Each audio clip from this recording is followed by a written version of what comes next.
As you know, the Beatitudes in the Gospel of Matthew was the first public teaching of Jesus. And in a way, it sums his mission, his ministry. And it goes on for 3-4 chapters in the Gospel of Matthew. But really, everything that Jesus taught on that Sermon Mount will not make sense except for that last verse. Rejoice and be glad, for your reward will be great in heaven. If there is no heaven, the message of Christ doesn't make sense. If all there is to life is our life in this world, then why we want to mourn and be persecuted and be humble and meek? It doesn't make sense, because we know the world will take advantage of us. It only makes sense if we believe there is a heaven. There is life after death. And that what we do in this world determines what kind of life we're going to have for all eternity. Now, we may take, that there is life after death, there is heaven for granted. But many people in the world today do not.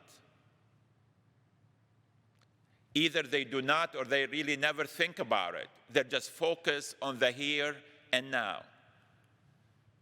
And that's why it doesn't make sense, the teachings of Christ to them. Why would I accept persecution? Why would I live this kind of life? Because we know we won't get our reward in heaven and this world.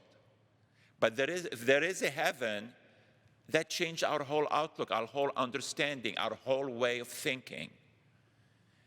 And the next question should be for us, well, if there is a heaven, how can I get to heaven? And the first reading tells us that salvation comes from God and from the Lamb. There is nothing on our own that we can do to get us to heaven. We can't earn heaven by doing good deeds, by praying so many prayers.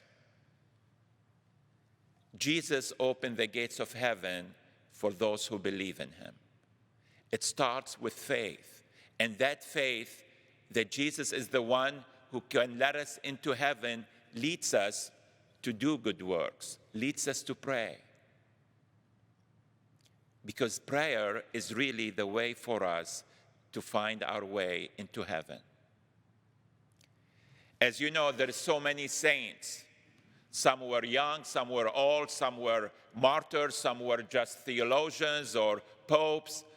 There's men and women, children, adults, teenagers, and they've done different things.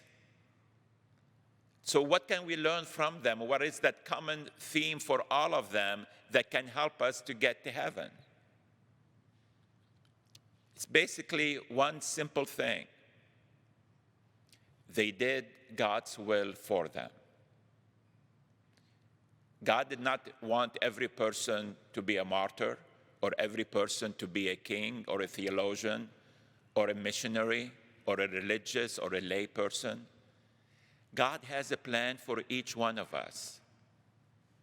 And when we do God's will for us, that's how we find our way into heaven.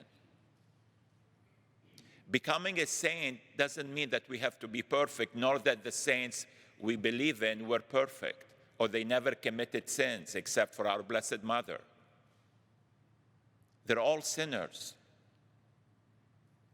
But their robes, as we heard in that first reading, were washed by the blood of the Lamb.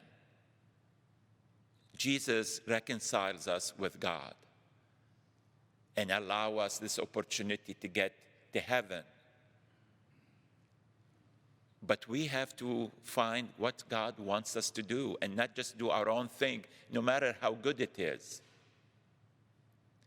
The saints discovered what God's will for them was, and they said yes to it and did it.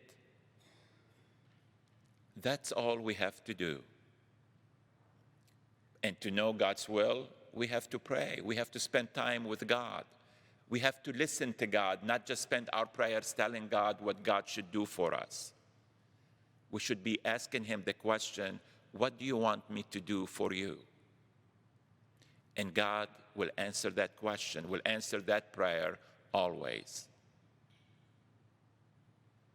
That's how we become saints. And the second reading tells us, what does it mean to be a saint? It means to become like God, to live, to be an eternal being, divine being. God was in his nature divine, but God, out of love for us, makes us divine so we can be with him for all eternity. So we can see him as he is, meaning we understand God and everything God taught us and everything that happened in our lives or in the world, in history. Just think of that. That's the reward that Jesus made available to each one of us. And it starts with a simple step. Listen to the voice of God and say yes to what he asks us to do.